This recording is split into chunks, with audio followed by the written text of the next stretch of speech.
ဒီနေ့ကတော့မြန်မာပလာဇာမှာကျင်းပတဲ့အပင်ကပြပွဲသူစီကနေလေပေါ့နော်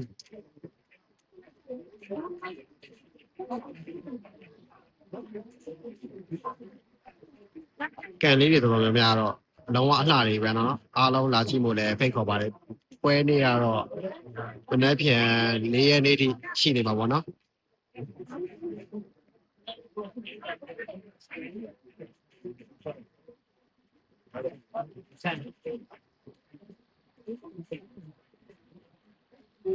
တကယ်နဲ့တကယ်တော့အလှလေးတွေမတူဘူးပေါ့နော်အားလုံးလာကြည့်ကြဖို့ဖိတ်ခေါ်ပါတယ်ဟုတ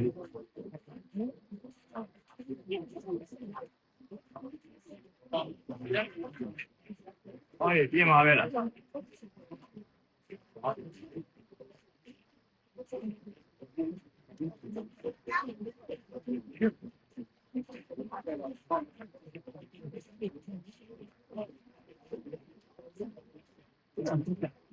ဒါညမိုက်ရယ်ပဲဆိုင်အဲ့တော့ပတ်သက်ပြီး